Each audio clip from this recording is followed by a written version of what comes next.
It took me 3 years to build the most powerful and accurate football prediction model, and now I will use it to create for you the strongest and most ideal wildcard draft to skyrocket your team in the global rankings and mini-leagues. Watch this video to find out what the ideal wildcard draft is in case you activate the chip in Gameweek 31. In this video we will build 2 drafts because the optimal wildcard team is different for those who already spent their free hit chip. I'm Sakafusi, I'm a computer engineer, and welcome to my channel. I'll get straight to the point and show you both drafts side by side.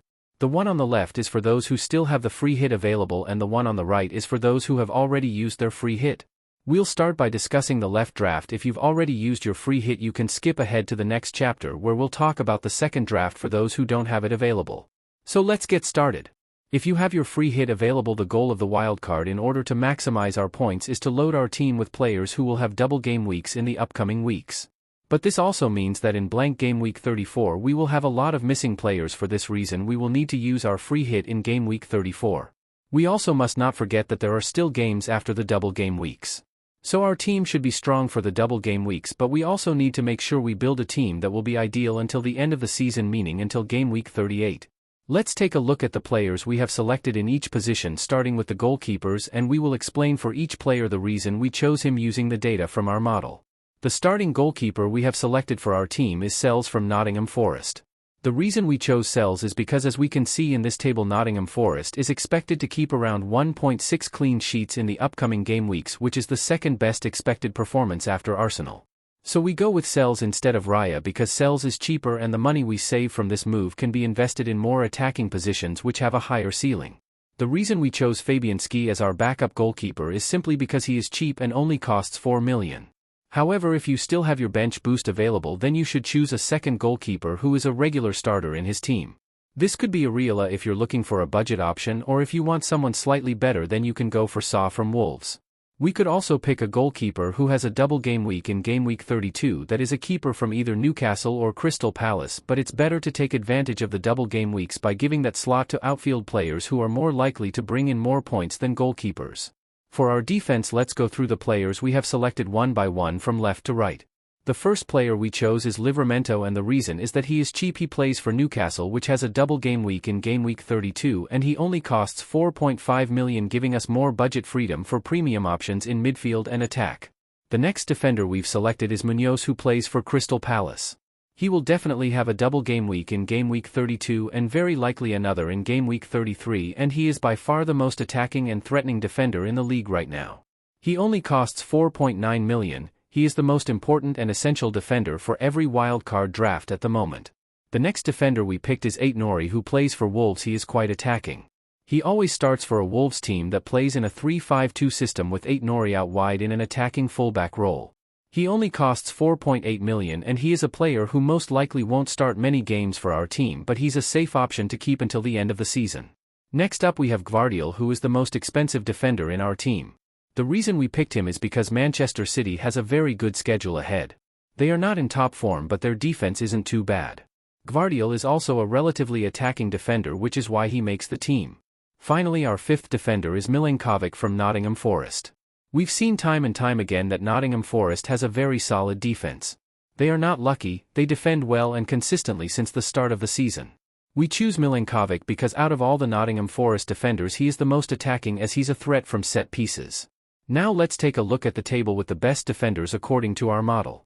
As you can see in this image, the top defender is Daniel Munoz, who our model predicts will score 28 points between Gameweek 31 and Gameweek 36. Next is Gvardiol with 26 points, followed by Milinkovic with 25. Let's now take a look at the midfielders we've selected for our draft, starting again from left to right. As you can see, the first one we've chosen is Bukayo Saka, who returned from his injury, came off the bench and scored. He is an expensive midfielder priced at 10.3, but according to our model Saka is projected to be the third best midfielder from Gameweek 31 to 36 with 30 predicted points. Only Cole Palmer and Sulla are above him.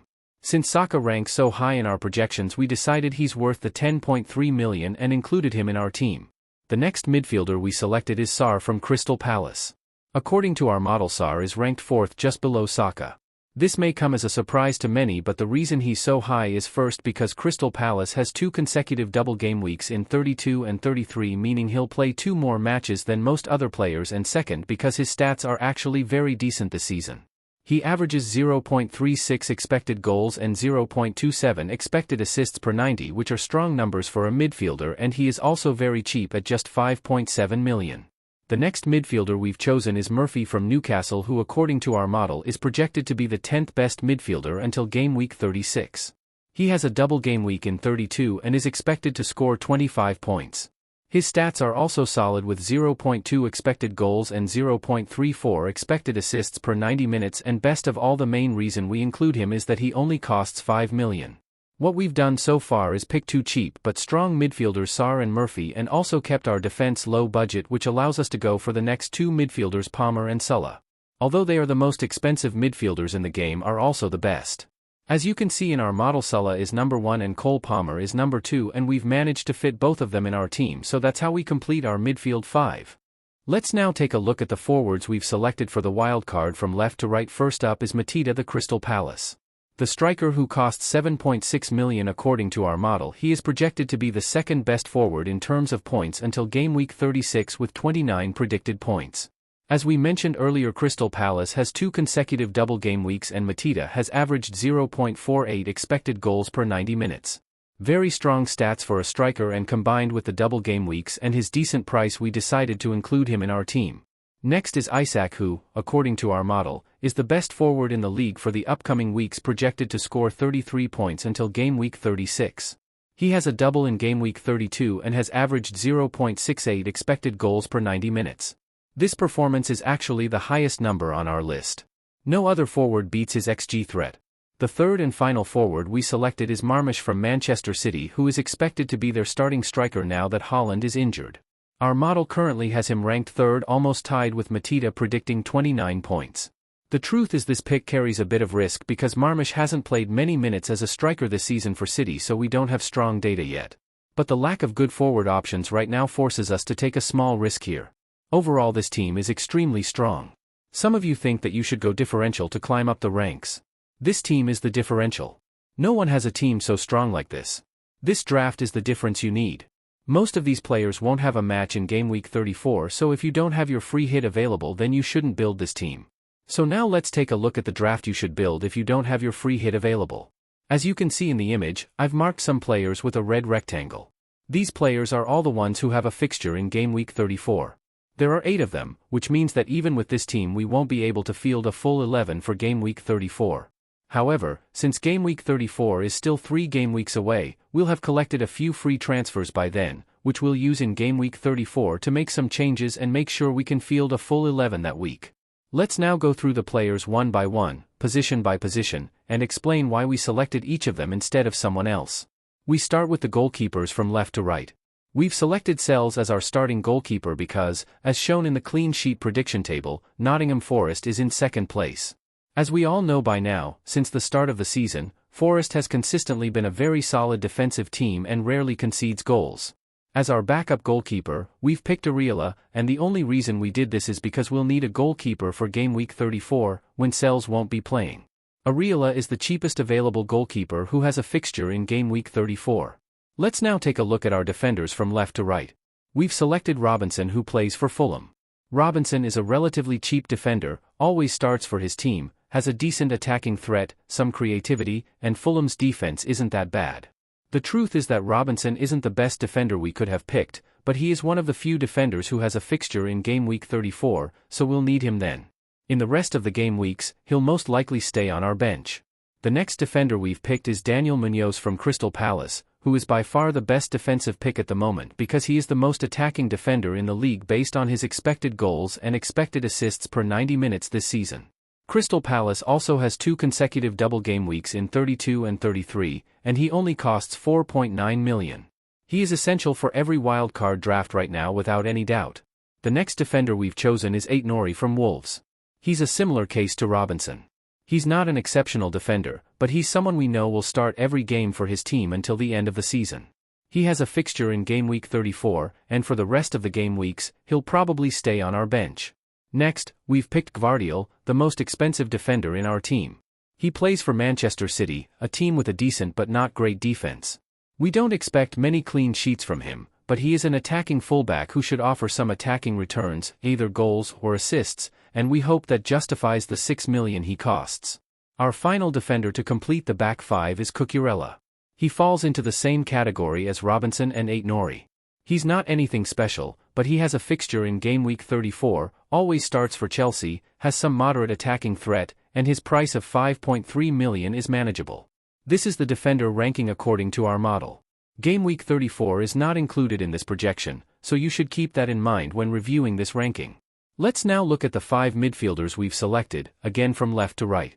First is Gordon from Newcastle, who is now returning to the squad after a long suspension. Gordon is perhaps the most attacking midfielder at Newcastle after Isak. He costs 7.4 million, which isn't super cheap, but it's a reasonable price considering we're also going for some more premium players. His stats are strong, averaging 0.34 expected goals and 0.21 expected assists per 90. According to our model, he is ranked 9th among midfielders, meaning he's one of the top midfielders for the upcoming game weeks, with a projection of 25 points. Next, we have another Newcastle midfielder, Murphy. He's very cheap at just 5 million, has very solid stats, and is expected to perform very close to Gordon. Our model ranks him 10th among all midfielders, with a predicted total of 25 points in the upcoming game weeks. The next midfielder we've selected is Sarr from Crystal Palace. He's also budget-friendly at 5.7 million. Crystal Palace has 2 consecutive double game weeks in 32 and 33. Sarr has good numbers too, averaging 0.36 expected goals and 0.27 expected assists per 90 minutes. This places him 4th among midfielders in our model, with an expected return of 28 points in the coming game weeks. Only Saka, Palmer, and Salah are ranked above him. The next midfielder we've selected is Palmer, who narrowly edges out Saka in our projections. One key reason we've included him is that he has a fixture in Gameweek 34, which, as we've already mentioned, is extremely important since we don't have the free hit available. He costs 10.7 million, which is very expensive, and he's currently going through a rough patch where he seems out of form and not delivering. However, from the statistical analyses we've done in the past, we know that players with such strong underlying numbers like Palmer usually bounce back. It's just a matter of time before they start scoring again. And of course, our 5th and final midfielder is Salah, who really needs no explanation. He is the best player in the game and will obviously be in our draft. Once again, here's the table with the top midfielders according to our model. You might want to take a screenshot and use it as a reference when planning your team. Let's now take a look at the forwards, again from left to right. First up is Mateta, who plays for Crystal Palace and has 2 consecutive double game weeks in game weeks 32 and 33.